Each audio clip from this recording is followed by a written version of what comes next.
Howdy everybody, how y'all doing? This is Vincent here.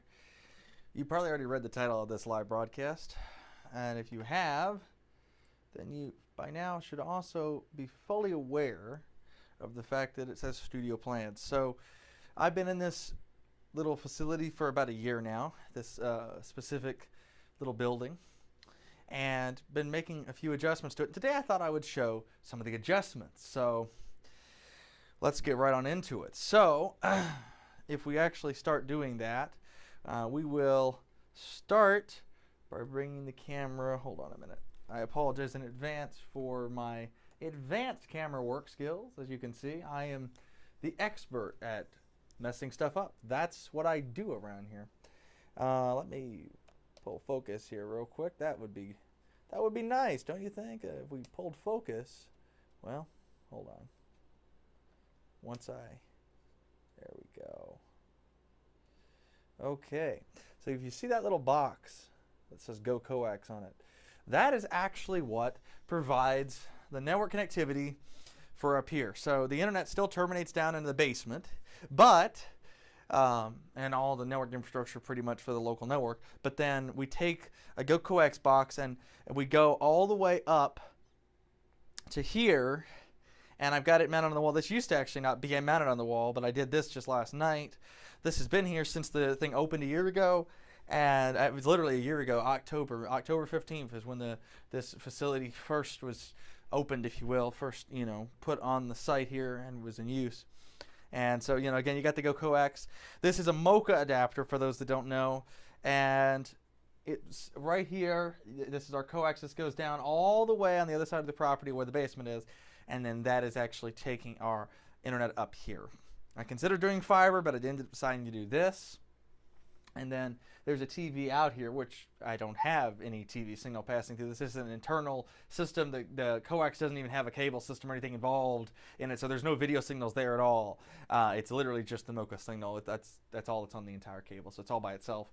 And then down here we've got our Ethernet connection, which comes out, and that goes down into a network switch, which I'm not going to show you today because it's kind of hard to get the camera to, but it's just a little couple port network switch that supports PoE, because I got a few devices up here like IP phones that can use PoE, like from Cisco and such. But anyway, continuing on, so now we can go ahead and we can actually, here I'm gonna full screen my OBS view here, because I'm actually using my ATEM and OBS. So let's come back a little bit here. So this right here, what you're seeing right now, that is actually my computer setup. It's got two monitors on it, and if you actually, we probably can't see, can we? Bear with me for a minute here. So, okay. I don't know if you're going to be able to see this or not, but the ATEM is actually, hold on a minute here. Yeah, there's the ATEM right there. So as you can see, if we zoom into that, that's the ATEM Mini right there. And we've got my desk, as we've already established here with the two monitors. Down here, what we've got, and I guess I actually will show the network switch. There it is. So we took everything out of this facility just to get the carpet in, which is one of the newest upgrades that was done just yesterday. And you can see there's my computer, which runs dual boot Linux and Windows. Both on Western Digital SSDs. There I got my production monitor right there, and you got the lav mic that you're seeing being fed up here. I've got this other little computer here that runs Linux. And then this stuff back here in the back, that normally doesn't actually go in the back. That stuff actually normally, instead of going in the back, what it actually normally does is it actually is setting over here. Oh, hold on. Setting over here next to the wall, but just temporary. It's been put back there.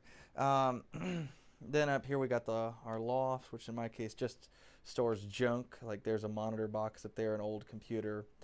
If we swivel around the other way, it's literally just the same kind of stuff, but I'll show it anyway. And it's literally just a there's just storage up there. You can't really see it easy where we're at, but you'll just have to take my word for it that we have storage up there too. Now, as far as studio plans, because that's really, where it's at, let me come in here and let me see. Hopefully, I'm going to be in focus here and everything. Okay. I look like I'm in focus on the monitor. Sometimes I'm blind. So we're going to assume I'm in focus. But right now, you're getting video from my Blackmagic Pocket 6K Pro for the camera. And then that goes into the ATEM Mini. That goes into OBS Studio, and then that's broadcast. And then right here on this side of the wall, that's where I actually want to take and put that rack. That rack has caught my Behringer X-Air series digital audio console, which is amazing. I gotta say, like, I used to have some of the older Behringers and they had issues, but sometimes. But I gotta say, like, the digital consoles, at least the ones I've used from them, which in my case is just the X-Air, is great. They've got some of their own quirks, but I mean, from an audio quality standpoint, they're really good. And the fact that you can control them programmably and it'll do a lot of cool stuff with that, it really pretty cool. So. But anyway, I mean, that's basically what I want to do. I want to put that rack over here. Right now, what's got in it is actually the audio board. But eventually, I want to put in a better network switch in there because I'm really a big fan of wired networking. I don't have but a 5-port switch down under my desk. And so I want to fix that. Another thing I want to do, talking about studio plans when it comes to this rack, is another thing I want to go ahead and do is I want to go ahead and take my switcher, which is the ATEM, maybe get a more upgraded one. I'm tempted to put it in here on a rack shelf and then just remote control it, but I do kind of like having the control, so I might not. But another thing related to that is I'm tempted to upgrade to one of the ATEM SDI models. I've already got a little bit of SDI infrastructure, and then what I want to actually do is build out a full SDI pipeline in this entire space with multiple cameras and get everything set up. A lot of this is pie in the sky stuff, so I'm not saying it's going to happen tomorrow, but it's stuff I'd like to do. Another thing I want to do is I actually want to get like a little mini couch, like a love seat kind of a thing, and then we can use that for when people are, waiting in the studio. Maybe they're going to collaborate with me on something, and they're waiting on me to get all the stuff so that they can sit there and be comfortable and, use the internet or whatever and read the news or whatever. Or just sit there and talk to me. And then we can also use that as a place where people like me and Billy, for example, we could sit there and we could do videos, very comfortably, And eventually I do want to bring Open Source Night, the podcast, back. And I want to actually be able to do a live version of that. And then there'll be a video version, of course, in post as well, a recorded version. But in addition to that, I thought it would be pretty cool for us to actually be on the couch. We have, 2 lav mics on us. Going into the switcher, a couple camera angles, and then I could switch. Now, in this case, the switcher's only got, 1 camera on it right now, which is this one, but I've got a few other cameras I could set up and, have for some other angles, so we can have like a wide shot of both of us and then like a medium of each of us, for example. And as we talk, I could just have the switcher in front of me here and switch, and then I could have my MacBook Air or a Linux laptop or whatever I want in front of me, and I could switch to the video input of that if I want to share like a news article or something. So. But yeah, that's kind of the generalized setup that I'm going for here. As far as that live broadcast scenario, I don't have the love seat. One thing I would definitely like to do, actually, all my lav mics are wired, and so I'd either have to run wires all the way back, which, I mean, I could do that. If we're going to be sitting on the couch, realistically, it's not like we're going to be moving. But I kind of like to just set up a wireless kit. Those cost a lot of money. I don't know if I'm able to afford one of those, but I'm hoping that I could set up a wireless kit and do that. And then as far as the rack stuff goes, there's actually another thing I want to do rack mount wise. I'd actually like to build a video storage server and put it up either on this side or on this side. And there was also, at one point, I was considering making this rack with like the video switcher and stuff up there. I thought about that, but the problem with that is I know how I am. I'm going to want to change that wiring, and that's going to be kind of a pain. Can you imagine, like, I'd have to get like a ladder and climb up there, and I mean, it's possible, sure, but it's going to be a pain in the rear, and I don't want to deal with that. So realistically, I think this is a better strategy personally. And let me check the comments here, considering this is live. Let's see. Okay, yeah, I'm not really seen any comments, but this was a completely unplanned live stream. But I want to thank everybody for tuning into the other live stream of the day. So this is kind of like a little updates thing. Another thing, talking about updates here for a moment with everybody, is we now have the community tab. So you're able to actually see community posts on there about what's going on. And so that's going to be really good, I think. And if I can get my internet to stabilize, I've got cable internet now. If I can get that to stabilize, because it has had some issues, I'll be able to do these live broadcasts basically whenever I have time. And I really like live, but I just haven't had the bandwidth in the past to do it. So everything's had to be pre-recorded. And I like pre-record too. I'm not saying I'm going to do one or the other. I like to do both. But like the podcast episode, for example, I think that would be really a good use case of live broadcast, because then we can interact with the chat room, right? There's chat on the side of the YouTube page, and we can see that. Could have that up on a monitor so we could both look at it, me and Billy, and then we can sit there and, for example, we could have one idea I had about the show. Yeah, come to think of it, somebody else might have suggested this to me. I can't remember if this was my idea or somebody else's. If it was somebody else's, I'm sorry. It might have been Billy's or something. But actually, I think it might have been Billy's idea. Anyway, maybe other people had it too. My memory, honestly, is, if I don't write it down, I can forget stuff. But regardless of whose it was, for the idea of taking audience questions, and I thought it would be interesting, but taking those and having to get emails and all this stuff, we could do it, but it'd be kind of a pain, right? You send an email or do a web form. So I think what would be really cool is that, we could take them live, right? You want your question answered, we'll do a few quick questions at the end of the show. Right, every podcast episode as it's live, or maybe not every episode, maybe some episodes, right, depending on timing and whether or not there's enough audience, because again, we might not have enough audience in the live broadcast depending when we do it and such that people even have questions to ask. So, but I think that would be an interesting idea, and that's something I think that would really benefit from being live. Another thing that I think that would be very interesting to do is I think we could do a lot of interesting, longer form Linuxy stuff live, again, where the chat room can interact and see what's going on as it's happening. Some other channels have done different things like this, so I'm sure some of you all are aware of at least some of these things. I think it's an interesting concept. But anyway, regardless of that, back to the studio plan stuff, another thing that I would like to eventually do is get some more studio lighting in here. Right now, I'm being lit by one studio LED panel that's just behind the camera a little bit to the right, just barely. So it's pretty much right behind the camera. And I apologize for looking over at the monitor. I want to make sure that I'm standing where I'm in focus, and it looks like I am. But regardless of that, that's something I want to do. Again, we did put carpet down, so you can kind of hear that. And if I do a clap, there's not a lot of reverb in here anymore. That really, I'm amazed. I figured it would help a little bit with, the carpet absorbing some of the reverb.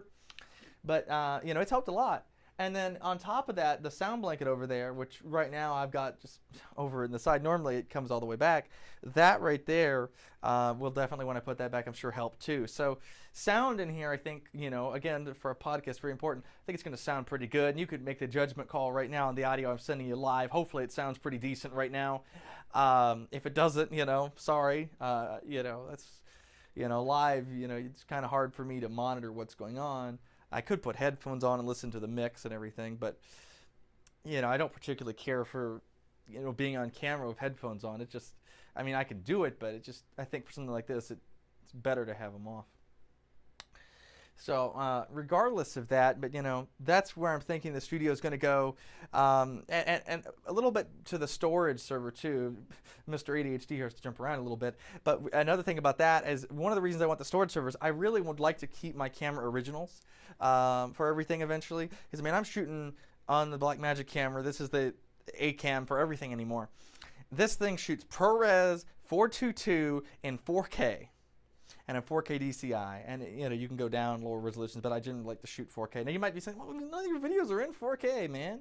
Well, that's true, but I downsample the 4K to HD presently, and I think it gives a better image. And I may actually release in true 4K at some point in the future, again, now that I've got the technology. The problem is my editing systems, while they can handle 4K, it takes much longer to render out 4K. And I personally think HD looks pretty darn good, so I think we could kind of draw the line there, at least for now. That being said, the camera can also shoot 6K, And if I'm shooting 6K or 4K, either one, those are huge files. 'Cause, I mean, we got Apple ProRes, right? The different flavors of it, all the way up to Apple ProRes 422, and then we have BRAW with a variety of compression levels, and these files can become absolutely huge quite quickly. So, I'd like to keep them because, for example, this camera has the dynamic range that we could actually take this programming and in, say, 10 years, when maybe YouTube finally gets around to getting HDR to work perfectly, then we could have like the remastered version in HDR of a bunch of stuff. I don't know, maybe nobody would actually care if the videos all of a sudden was in HDR or something, but it would be an interesting idea. Or maybe I do want to do a re-release in like 4K of things in the future. So even though not all my sources are UHD at presently or 4K, and they're not all HDR, high dynamic range images either. So, that would be kind of a mixed production, at least presently for remaster, but you could still get the quality benefits from some of it anyway. So regardless of that, I think that, that's going to be an interesting kind of idea, an interesting concept for you. Ever since I got this about a year ago, I've had a lot of plans for it. It's just trying to have the money and the time, to build it out like anything. Like I said, there's a bunch of different ideas I've had. One idea I had was actually to take the couch and put it back here behind the doors, the front doors. You can't see where I'm pointing because it's off, it's off camera, but, back there. And then another idea I had was there's actually a loft on both sides, right? And I thought what would be really cool is put the cameras on this side. The loft's big enough to have the seat and plenty of room to, have your legs comfortable and everything not fall off. Wouldn't it be interesting to have like that up there? That way I could have yet another kind of set, because right now, this is a 20 foot by 20 foot building. Or, I'm sorry, a 10 foot by 20 foot building, excuse me. So it's 10 foot wide, 20 foot long is what it is. And if you're looking for metric, I'm not sure how to convert that, but it's a decent sized building. But I mean, I'm still trying to stretch every, possible thing I can out of it, right? And so to do that, I'm trying to figure out, what can I do? And I think, again, having like the couch set, well, maybe we do the podcast, have the cameras on this side, right? And then, they can have angles from over here, and then they can run down to the switcher here, and then I could remote control the switcher over there, over the network, and we could switch the show. So that's one way to do it. I don't know if I'm going to do that or not, because I'm not 100% sure if that's a good idea, and I also am not sure I can even execute it the way I want, because the problem is that if I'm going to go ahead and I'm going to do that, one of the concerns is I think that is very structurally sound, like the loft, right? It looks very well built, but I got to admit, I'm not a contractor, so that's one thing I'd want to check out and be like, is this safe enough to put a couch up there and have two people sitting on the couch, because obviously I don't want to put anybody's safety at risk. Mine included, of course, that'd be one of the people up on that couch. But regardless of that, I think that we're going to see some great stuff. I got to say, the Open Source Tonight channel has been taking off this year, and I really appreciate your viewership on that. And I hope that we're going to have more and more good stuff for you coming up. Again, that's really the kind of generalized goal here, is just to get you some really, really great programming about Linux, stuff that honestly that I would watch, right? Like if somebody else made the kind of stuff that I make, I would be interested in it, is basically what I'm saying. Like, I'm making the videos that I want to see. I've seen this, filmmakers, different organizations around them saying, you should make the things that you want to see in the theater. Well, that's kind of the way I see it on this channel, is I want to make the videos I want somebody to have on YouTube. If I was the viewer, this is the kind of stuff I'd be like, well, I want to know how I could record ProRes and OBS, for example, the latest YouTube video currently on the channel. Or I'd want to know that, you could actually get DaVinci to work on Linux, and, here's some of the quirks, but hey, it does work.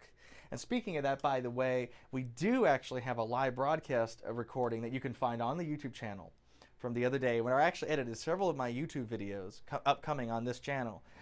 For you all, and I actually showed the whole process and doing it in DaVinci Resolve on Ubuntu 2004, and I mean, it works. It really works. And now that I've done several videos on Linux with DaVinci, I got to say, I've been using DaVinci for over a year on Windows now, and just recently I also have been using it on Mac as well. And I got to say, the Linux side has some issues. Again, you can check out the video for more details, but realistically, it's minor things for the most part, at least things I can get around. And, I would like to be able to edit on Linux. I really like Linux. And, You know, as you might have guessed, you're watching this channel, I'm not exactly the kind of person that would not like Linux. I like Linux, you know what I mean?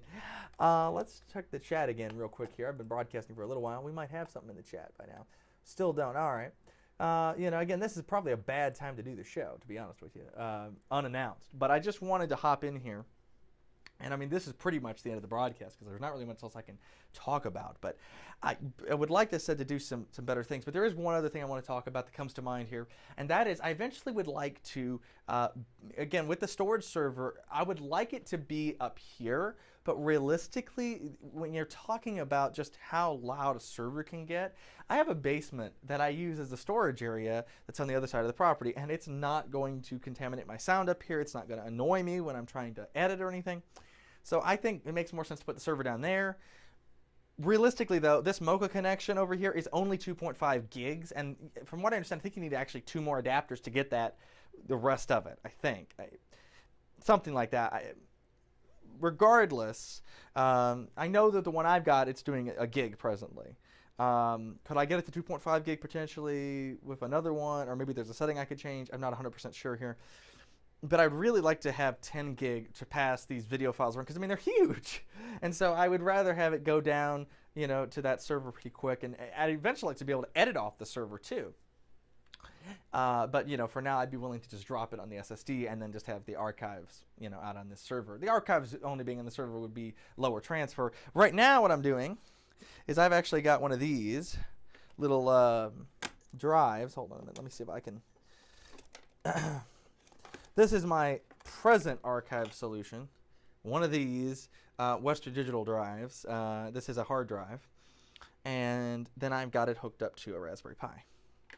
And I can then, you know, it's set up to where I can put files on it, either via SFTP or Samba, either one. You know, I've been using Samba a lot because I've been on the Windows side and it's so easy. I have it mounted as a permanent drive.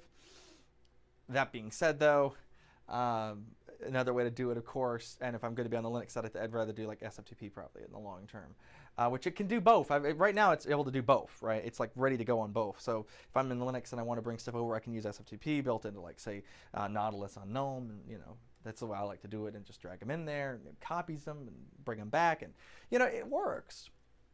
But anyway, to do that, going down to the basement and back, I would really like to put a fiber run all the way up in here, bury it under the ground in conduit to protect it, and then, because the coax isn't presently, and then have the fiber terminate back to Ethernet up here.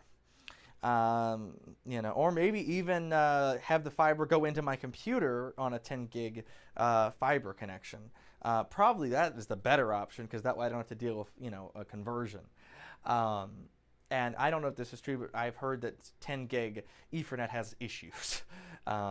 So I don't know if that's true or not, but I would rather not have issues if I'm going to edit off it eventually. And again, even if I'm not going to edit off of it, it would still be good to copy those files quicker, right? But anyway, I hope you enjoyed today's live broadcast, everybody. Thank you so much for watching Open Source Tonight. And I think my video feed actually stuttered. Is it? Yeah. Why is it stuttering? It didn't seem like it was doing that earlier. Something to debug, everybody. But anyway, I thank you all for watching today's show, and I'll see you again very soon. Goodbye, everybody.